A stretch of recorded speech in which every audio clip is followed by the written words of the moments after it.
दोस्तों एक बार फिर से स्वागत है आप सभी का आपके अपने favourite English learning channel scholar English पर। मेरा नाम है दीपिका कुमावत और मैं इस चैनल पर वेरियस कॉम्पिटिटिव एग्जाम्स के लिए इंग्लिश सब्जेक्ट टीच करती हूँ। तो बेसिकली आज की इस वीडियो में हम डिस्कस करने जा रहे हैं द हिंदू एडिटोरियल का वोकैब एनालिसिस। आशा करती हूँ कि आप इन सेशंस के साथ रेगुलरली जुड़ रहे हैं और इनका बेनिफिट भी उठा रहे हैं, क्योंकि इन सेशंस का मकसद है आपके वोकैब पावर को और ज़्यादा इन्हांस करना। और ये जो वोकैब सेशंस है ये बैंक, एसएससी, रेलवे, यूपीएससी या फिर किसी भी कॉम्पिटिटिव एग्ज़ाम के लिए इक्वली बहुत ही ज़्यादा इंपॉर्टेंट है। तो चलिए और ज़्यादा देर ना करते हुए बढ़ते हैं हमारे वोकैब शो की ओर और जानेंगे कि आज का हमारा सबसे पहला वर्ड कौन सा है। तो आज का हमारा सबसे पहला वर्ड है स्टैम्पिड। स्टैम्पिड का मतलब होता है भगदड़, यानी कि जब बहुत ज़्यादा लोग होते हैं और भगदड़ मच जाती है तो उसे हम कहेंगे स्टैम्पिड। और ये हमारे पास पार्ट्स ऑफ स्पीच में नाउन है। सिनोनिम इसका होता है रश। रश का मतलब होता है बहुत ज़्यादा लोग होना, बहुत ज़्यादा जो है वो अफरा तफरी हो जाना या फिर भगदड़ मचना, तो उसे कहा जाएगा रश। अब अगर बात करें इसके एग्जाम्पल की तो एग्जाम्पल इसका है the stampede at the concert occurred when people started pushing each other. यानी कि जो कॉन्सर्ट है उसमें जो है वो भगदड़ तब मची जब लोग जो है वो एक दूसरे को उन्होंने जो है वो धक्का मारना शुरू कर दिया। यानी कि जब वो एक दूसरे को पुश करने लगे तब जो है वो और भी ज़्यादा भगदड़ जो है वो मच गई। तो इस कॉन्टेक्स्ट में हम जो है वो स्टैम्पिड इस वर्ड का अलग अलग सेंटेंसेस में यूज़ कर सकते हैं। देन इसी के साथ हम आगे जाएंगे हमारे नेक्स्ट वर्ड की ओर और जानेंगे कि इसके बाद हमारा अगला वर्ड कौन सा है। तो इसके बाद हमारा अगला वर्ड है फैटेलिटी। फैटेलिटी का मतलब होता है मौतें, यानी कि किसी एक्सीडेंट, वॉर या डिसीज़ में हुई मौत। यानी कि जब बहुत सारे लोगों की इकट्ठा मौत हो जाती है किसी एक्सीडेंट में, किसी वॉर में या फिर किसी बीमारी के चलते, तो उसे कहा जाएगा फैटेलिटी। और ये हमारे पास पार्ट्स ऑफ स्पीच में नाउन है। सिनोनिम इसका होता है डेथ्स या फिर लॉसेस, यानी कि किसी की मौत हो जाना। यानी कि जब बहुत सारे लोगों की मौत हो जाती है तो उसे कहा जाएगा डेथ्स या फिर लॉसेस। अब अगर बात करें इसके एग्जाम्पल की तो एग्जाम्पल इसका है the train derailment resulted in numerous फैटेलिटीज़। यानी कि ट्रेन के पटरी से उतरने की वजह से जो है वो बहुत सारे लोगों की मौत हो गई। तो इस कॉन्टेक्स्ट में हम जो है वो फैटेलिटी इस वर्ड का अलग अलग सेंटेंसेस में यूज़ कर सकते हैं। देन इसी के साथ हम आगे जाएंगे हमारे नेक्स्ट वर्ड की ओर और जानेंगे कि इसके बाद हमारा अगला वर्ड कौन सा है। तो देन इसके बाद हमारा अगला वर्ड है फ्लैग ऑफ। फ्लैग ऑफ का मतलब होता है प्रारंभ करना या फिर शुरू करना। यानी कि जब भी आप किसी चीज़ की शुरुआत करते हो, किसी काम को करने के लिए शुरू करते हो, तो उसे कहा जाएगा फ्लैग ऑफ। और ये हमारे पास पार्ट्स ऑफ स्पीच में वर्ब है, यानी कि क्रिया है। सिनोनिम इसका होता है लॉन्च या फिर इनिशिएट, यानी कि किसी चीज़ को जो है वो शुरू करना, प्रारंभ करना। अब अगर बात करें इसके एग्जाम्पल की तो एग्जाम्पल इसका है the train service was flag of in the state. यानी कि राज्य में, यानी कि स्टेट में जो है वो ट्रेन की सर्विस जो है वो शुरू हो गई। तो इस कॉन्टेक्स्ट में हम जो है वो फ्लैग ऑफ इस वर्ब का अलग अलग सेंटेंसेस में यूज़ कर सकते हैं। देन इसी के साथ हम आगे जाएंगे हमारे नेक्स्ट वर्ड की ओर। तो देन इसके बाद हमारा अगला वर्ड है रेप्लेनिश। रेप्लेनिश का मतलब होता है आपूर्ति करना, यानी कि भरना। यानी कि जब भी आप कोई चीज़ भरते हो तो उसे कहा जाएगा रेप्लेनिश। और ये हमारे पास पार्ट्स ऑफ स्पीच में वर्ब है, यानी कि क्रिया है। सिनोनिम इसका होता है रिफिल या फिर रिस्टोर, यानी कि किसी चीज़ को जो है वो भरना, उसकी आपूर्ति करना। अब अगर बात करें इसके एग्जाम्पल की तो एग्जाम्पल इसका है the rain help replenish the river which had been drying up.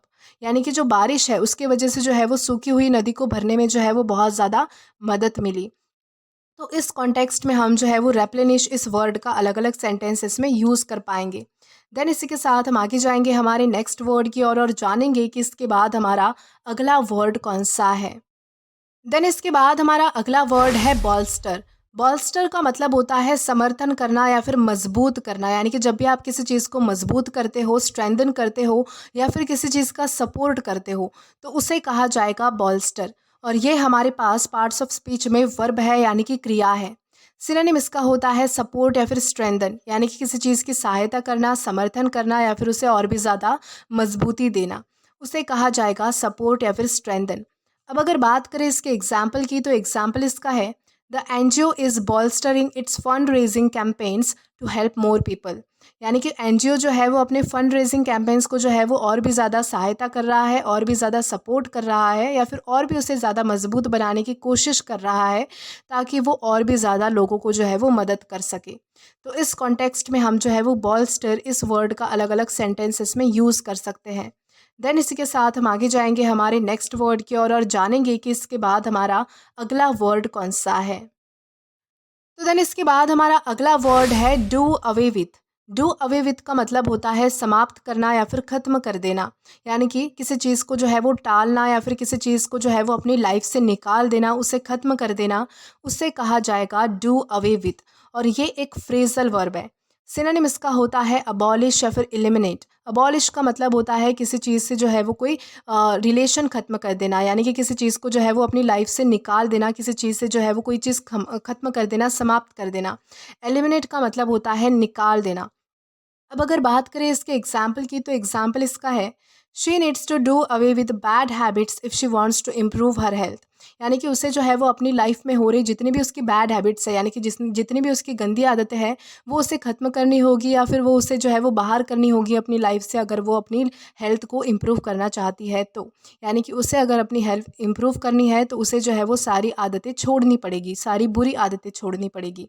तो इस कॉन्टेक्स्ट में हम जो है वो डू अवे विथ इस फ्रेजल वर्ब का अलग अलग सेंटेंसेस में यूज़ कर सकते हैं। देन इसी के साथ हम आगे जाएंगे हमारे नेक्स्ट वर्ड की ओर और जानेंगे कि इसके बाद हमारा अगला वर्ड कौन सा है। देन इसके बाद हमारा अगला वर्ड है एक्सपैट्रिएट। एक्सपैट्रिएट का मतलब होता है प्रवासी, यानी कि जो लोग दूसरी कंट्री में रहते हैं, उनसे रिलेटेड कोई बात, तो उसे कहा जाएगा एक्सपैट्रिएट। और ये हमारे पास पार्ट्स ऑफ स्पीच में एग्जेक्टिव है, यानी कि विशेषण है। सिनोनिम इसका होता है नॉन नेटिव या फिर माइग्रेंट, यानी कि जो लोग स्थलांतरित करके कहीं दूसरे देश पहुंचते हैं, कहीं दूसरी जगह पर जाते हैं, जो मूल निवासी नहीं है, तो उन्हें कहा जाएगा नॉन नेटिव या फिर माइग्रेंट। अब अगर बात करें इसके एग्जाम्पल की, तो एग्जाम्पल इसका है the expatriate workers are struggling to adapt the construction environment. यानी कि ये जो प्रवासी जो वर्कर्स है, यानी कि ये जो दूसरी कंट्री से जो वर्कर्स आए हैं, जो मज़दूर आए हैं, उन्हें जो है वो नए कंस्ट्रक्शन इन्वायरमेंट में जो है वो बैठने के लिए, या फिर उन्हें जो है वो उस इन्वायरमेंट में सूट होने के लिए जो है वो बहुत ज़्यादा स्ट्रगल करना पड़ रहा था। यानी कि वो जो है वो इस एनवायरनमेंट को एडप्ट नहीं कर पा रहे थे। तो इस कॉन्टेक्स्ट में हम जो है वो एक्सपैट्रिएट इस वर्ड का अलग अलग सेंटेंसेस में यूज़ कर पाएंगे। देन इसी के साथ हम आगे जाएंगे हमारे नेक्स्ट वर्ड की ओर और जानेंगे कि इसके बाद हमारा अगला वर्ड कौन सा है। तो देन इसके बाद हमारा अगला वर्ड है एंट्रीपोर्ट। एंट्रीपोर्ट का मतलब होता है व्यापारिक केंद्र, यानी कि जहाँ पर इंपोर्ट और एक्सपोर्ट दोनों होता है, तो उसे कहा जाएगा एंट्रीपोर्ट। और ये हमारे पास पार्ट्स ऑफ स्पीच में नाउन है। सिनोनिम इसका होता है ट्रेडिंग पोस्ट या फिर वेयर हाउस, यानी कि एक गोदाम कह सकते हैं, या फिर व्यापारिक केंद्र कहा जा सकता है, जहाँ से इंपोर्ट और एक्सपोर्ट होता है माल का। अब अगर बात करें इसके एग्जाम्पल की, तो एग्जाम्पल इसका है Singapore has a big entrepot that handles a large volume of international trade. यानी कि सिंगापुर में जो है वो सबसे बड़ा एंट्रीपोर्ट है, यानी कि व्यापारिक केंद्र है, जहाँ पर इंटरनेशनल ट्रेड्स होते हैं, यानी कि इंटरनेशनल लेवल पर जो है वो सामान इंपोर्ट किया जाता है और एक्सपोर्ट किया जाता है, यानी कि माल जो है वो लाया जाता है और पहुँचाया जाता है। तो इस कॉन्टेक्स्ट में हम जो है वो एंट्रीपोर्ट इस वर्ड का अलग अलग सेंटेंसेस में यूज़ कर सकते हैं। देन इसी के साथ हम आगे बढ़ेंगे हमारे नेक्स्ट वर्ड की ओर और जानेंगे कि इसके बाद हमारा अगला वर्ड कौन सा है। तो देन इसके बाद हमारा अगला वर्ड है सीमेंट। सीमेंट का मतलब होता है मजबूत करना, यानी कि जब कोई चीज़ पहले से भी ज़्यादा मजबूत हो जाती है तो उसे कहा जाएगा सीमेंट। और ये हमारे पास पार्ट्स ऑफ स्पीच में वर्ब है, यानी कि क्रिया है। सिनोनिम इसका होता है एस्टैब्लिशिंग या फिर स्ट्रेंथनिंग, यानी कि किसी चीज़ को जो है वो मजबूत करना, उसे कहा जाएगा एस्टैब्लिशिंग या फिर स्ट्रेंथनिंग। अब अगर बात करें इसके एग्जाम्पल की, तो एग्जाम्पल इसका है the new agreement is cementing the relationship between the two companies. यानी कि नए एग्रीमेंट की वजह से जो है वो दो कंपनीज के रिलेशन जो है वो और भी ज़्यादा मजबूत हो चुके थे। तो इस कॉन्टेक्स्ट में हम जो है वो सीमेंट इस वर्ड का अलग अलग सेंटेंसेस में यूज़ कर सकते हैं। देन इसी के साथ हम आगे बढ़ेंगे आज के हमारे लास्ट वर्ड की ओर और जानेंगे कि हमारा वो वर्ड कौन सा है। तो आज का हमारा लास्ट वर्ड है फोरे। फोरे का मतलब होता है प्रयास, यानी कि कोशिश, यानी कि जब भी आप किसी काम के लिए कोशिश करते हो, प्रयास करते हो, तो उसे कहा जाएगा फोरे। और ये हमारे पास पार्ट्स ऑफ स्पीच में नाउन है। सिनोनिम इसका होता है अटेम्प्ट या फिर इनिशिएटिव्स, यानी कि कोशिश करना या फिर प्रयास करना। अब अगर बात करें इसके एग्जाम्पल की, तो एग्जाम्पल इसका है द यंग एंटरप्रेन्योर फोरे इनटू द फैशन इंडस्ट्री, यानी कि एक नए एंटरप्रेन्योर ने जो है वो फैशन इंडस्ट्री में ट्राई किया, यानी कि प्रयास किया, कोशिश की। तो इस कॉन्टेक्स्ट में हम जो है वो फोरे इस वर्ड का अलग अलग सेंटेंसेस में यूज़ कर पाएंगे। तो दोस्तों आज के लिए बस इतना ही। आज की इस क्लास का पीडीएफ आप हमारे टेलीग्राम चैनल के थ्रू एक्सेस कर सकते हैं। और अगर आपने अभी तक हमारा टेलीग्राम चैनल ज्वाइन नहीं किया है तो टेलीग्राम पर English with Deepika Kumawat search करके या फिर डिस्क्रिप्शन में दिए गए लिंक के थ्रू डायरेक्ट आप हमारा टेलीग्राम चैनल ज्वाइन कर सकते हैं, ताकि आप कभी भी वीडियो से रिलेटेड कोई भी अपडेट मिस ना करें। और अगर आपको आज का ये वीडियो पसंद आया है तो do like this video, subscribe the channel and share as much as you can. और अगर आपने इससे पहले वाले वीडियोस नहीं देखे हैं तो यहाँ पर मैंने एक प्लेलिस्ट प्रोवाइड की है, जहाँ पर आप क्लिक करके वो सभी पहले वाले वीडियोस भी एक्सप्लोर कर सकते हैं। Till then keep learning. Thank you.